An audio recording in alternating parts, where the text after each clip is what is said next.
Hey guys, back again. This time I'm reviewing Furious 7, directed by James Wan, and it starred a hell of a lot of characters. Vin Diesel, Paul Walker, Jason Statham, Michelle Rodriguez, Jordana Brewster, Tyrese Gibson, Ludacris, Ronda Rousey, Tony Jaa, Kurt Russell, Dwayne Johnson, Lucas Black, and I've probably forgotten some people. But anyway, so the film starts out with basically Jason Statham's character of Deckard Shaw leaving the hospital. And as he's walking out, I'm guessing these are all SWAT team or special forces, they're all knocked out on the floor. He undoes a grenade, puts it in the guy's hand, pushes him, you hear the guy go, grenade, and explode. Awesome, but very, very silly. But one man could do that.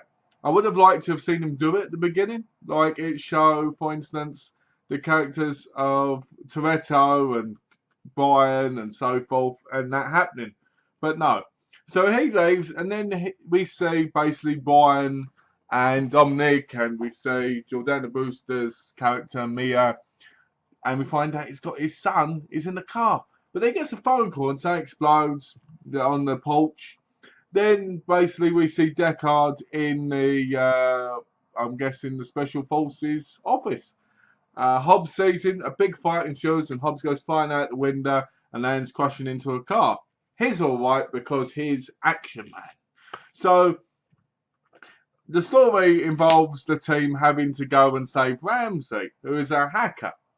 And they get to her and then they have to stop this other stuff. There's so many characters. We find out Kurt Russell, who plays, let me get the name, Mr. Nobody. Mr. Nobody says to Toretto basically, you know what, you've got, when you were in London, you got in between Shadows versus Ghosts and Deckard Shaw's a ghost. So they then say, we'll work together and we'll stop the ghost Deckard Shaw. So one of the best scenes in this whole movie has to be the bus scene when they go to get Ramsey out, because there's so much action in that scene alone, but it's just like, wow. I mean, that bit's amazing. The action in this film is off the charts. It's awesome, fantastic. Some of it's really, really silly, obviously, like near the end. The ending bit, like the ending 20 minutes before the Paul Walker tribute bit, is over the top. Like, where are all the police? Why aren't there any police? Why isn't there any helicopters in the sky stopping the helicopter shooting things? It's like, what's going on here? But then you realise it's basically a silly action movie, but it's trying to be The Expendables. It's trying to be a racing movie / action movie like Mission Impossible. And there's parts of it where it's like a superhero movie, like when Hobbs looks out the window and goes to his daughter, he goes like this. Daddy has to go back to work after he sees an explosion, just like a superhero would. So I feel like this movie is all over the place. I feel like it's trying to be so many different things, when originally the series was racing. I mean, yeah, they still race technically, but it's more of an action film than it is the street racing. The character of Deckard Shaw, to me, was a great villain. Jason Statham plays an awesome villain. He's got that kind of badass attitude, and you believe he could kick your ass, if you know what I mean. He's got like this real intimidating look on his face, and he just looks incredible as a villain. I want Jason Statham to play more villains before he ends up retiring from the action business side of movies, because I think he's a great good guy, but he's more believable as a villain. You know, one of the problems I did have with the movie was that he kept turning up everywhere. Like, they'd go to get Ramsey, he'd turn up in his death race car. Yeah, that's right, it was like a death race car. The bit with him and Toretto's like, it reminded me of death race, and driving around and all this.